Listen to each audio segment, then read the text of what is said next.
Hi everyone, today we are going to study a famous novel, Where Angels Fear to Tread. This famous novel was written by E.M. Foster. The full name of E.M. Foster is Edward Morgan Foster. He wrote this novel in 1905 when he was 26 years old. E.M. Poster का life span 1879 से 1970 तक था। इनका जन्म 1 जनवरी 1879 को London में हुआ था और इनकी मृत्यु 7 जून 1970 को कॉवेंट्री वॉरविकशायर में हुई थी। इनकी द्वारा लिखी नोटेबल वर्क्स हैं a passage to India, a room with a view, aspects of the novel, the hill of Devi, the longest journey, etcetera. The title comes from a line in Alexander Pope's An Essay on Criticism for Fools Rush in Where Angels Fear to Tread।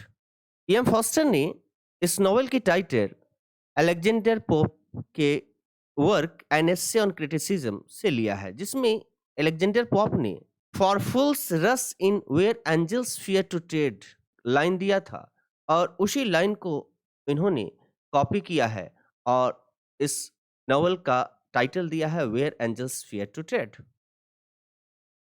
यह novel England के Sawston में रहने वाले हैरिटन family के बारे में। इस परिवार में मिसेस हैरिटन, छोटा बेटा फिलिप, बेटी हैरियट, चार्ल्स और लिलिया की 9 वर्ष की बेटी इरमा और चार्ल्स की 31 वर्ष की पत्नी लिलिया रहती है। एक्चुअली मिसेस हैरिटन के बड़े बेटे की शादी 10 वर्ष पहले मिसेस थियोबल्ड की बेटी लिलिया से हुई थी। इरमा के जन्म के कुछ दिनों के बाद चार्ल्स हैरिटन की मृत्यु हो जाती है। नॉवेल की शुरुआत लिलिया को इटली भेजे जाने से होती है। इटली भेजे जाने पर लिलिया बहुत खुश है क्योंकि अपने पति के मृत्यु के बाद उसे हैरिटन फैमिली में बहुत घुटन महसूस होती थी। लिलिया की मदर इन लॉ मिसेस हैरिटन एक शासक प्रवृत्ति की स्त्री थी और लिलिया को आज़ादी देने के फेवर में नहीं थी, लेकिन लिलिया आज़ादी से रहना चाहती थी। यॉर्कशायर में रहने वाली अपनी माँ मिसेस थियोबल्ड से मिलने लिलिया रेयरली जाती थी। एक बार जब वो अपनी माँ से मिलने गई तो वहाँ उसकी मुलाकात मिस्टर किंगक्रॉफ्ट से हो गई। मिस्टर किंगक्रॉफ्ट न तो खूबसूरत था, न ही धनवान और हाई सोशल स्टेटस का था। फिर भी लिलिया को इससे प्रेम होने लगता है। जब लिलिया के मदर इन लॉ मिसेस हैरिटन को इस बात का पता चला तो वह लिलिया को स्वास्टन बुला ली और बहुत डांटी। लिलिया इसके लिए मिसेस हैरिटन से क्षमा मांगी। समय बीता और मिसेस हैरिटन को लगा कि लिलिया मिस्टर किंगक्रॉफ्ट को भूल गई होगी, लेकिन चोरी छिप के लिलिया मिस्टर किंगक्रॉफ्ट को पत्र भेजती थी। किंगक्रॉफ्ट के पत्र से हैरिटन फैमिली में फिर से तनाव का वातावरण हो गया। फिलिप के सजेशन पर मिसेस हैरिटन लिलिया को कुछ दिनों के लिए इटली भेजने के लिए सहमत हुई। मिसेस हैरिटन समझती थी कि लिलिया इंग्लैंड से बाहर जाकर हैरिटन परिवार की इज्जत को बचा सकती है। हैरिटन्स के पड़ोस में एक लड़की मिस कैरोलिन अबॉट रहती थी। वह लिलिया से 10 साल छोटी थी और स्वास्टन के कल्चर में बड़ी हुई थी। वह भी इटली जाना चाहती थी और उसे एक कंपेनियन की खोज भी थी। मिसेस हैरिटन ने कैरोलिन एबॉट का लिलिया के साथ जाना बहुत अच्छा समझा। लिलिया कैरोलिन के साथ इटली भेजी गई। इटली के मॉन्टेनो में लिलिया की मुलाकात गिनो कैरेला से हुई। गिनो लिलिया की तुलना में बहुत छोटा था। गिनो का एज 21 ईयर्स था जबकि लिलिया 33 ईयर्स की थी। गिनो के फादर एक डेंटिस्ट थे। लिलिया और गिनो का लव शुरू होने लगा था। दोनों के लव के बारे में जब मिसेस हैरिटन को पता चला तो वह अपने छोटे बेटे फिलिप हैरिटन को मॉन्टेनो भेजने का निश्चय किया ताकि फिलिप लिलिया को गिनो से दूरी बनाने के लिए समझा सके। मॉन्टेनो पहुंचकर फिलिप लिलिया और गिनो को शादी न करने के लिए समझाया, परंतु लिलिया ने फिलिप को उत्तर दिया कि वह और गिनो रोमांस बंद नहीं करेंगे। जब लिलिया काबू में नहीं आई तो फिलिप ने गिनो को लिलिया के लाइफ से अलग होने के लिए 1000 लायर देने को कहा। इस पर गिनो के मन में लालच की भावना आई, लेकिन उसने अंत में फिलिप को बताया कि वह और लिलिया पहले ही शादी कर चुकी है। इस बात पर फिलिप को जोर का झटका लगा और इसलिए वह निराश होकर श्वास्टन लौट आया। कैरोलिन भी फिलिप के साथ आ गई। उसके मन में यह पश्चाताप था कि उसकी भी लिलिया के ऊपर कोई बात नहीं चली। लिलिया का गिनो के साथ मैरिड लाइफ बहुत कड़वा साबित हुआ।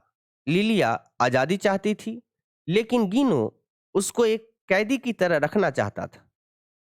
गिनो लिलिया को समझाया कि इटालियन सोसाइटी में औरतें अकेले नहीं घूमती है और न ही कोई आदमी अपने घर में मैन फ्रेंड को आने का इनविटेशन देता है। इसलिए गिनो ने लिलिया को निर्देश दिया कि जब भी तुम्हें बाहर जाना हो तो तुम अपने साथ परफेटा को ले जाना। परफेटा गिनो की विडोड कजन थी और वह एक नौकर की तरह गिनो के घर में रहती थी। एक रात लिलिया अकेले वॉक पर गई थी।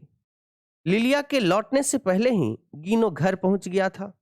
लिलिया की अनुपस्थिति पाकर गिनो बहुत गुस्सा हुआ और वह किचन के प्लेट्स तोड़ दिए और लिलिया के लौटने पर क्रूर व्यवहार किया। लिलिया गिनो से अपसेट रहती थी। लिलिया यह रियलाइज कर चुकी थी कि गिनो उससे शादी केवल पैसों के लिए किया था। लिलिया अब मां बनने वाली थी। तब उसे अपनी पहली बेटी इरमा की याद आई।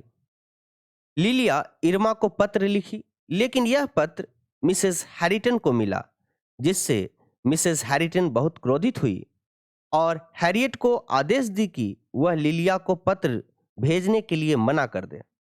लिलिया एक बॉय चाइल्ड को जन्म देने के बाद मर गई। लिलिया के मृत्यु की खबर हैरिटन फैमिली को पहुंचा। तब फिलिप अपना 24th बर्थडे मना रहा था। इस समाचार से मिसेस हैरिटन बहुत दुखी हुई और लिलिया के बेटे से स्नेह हुआ।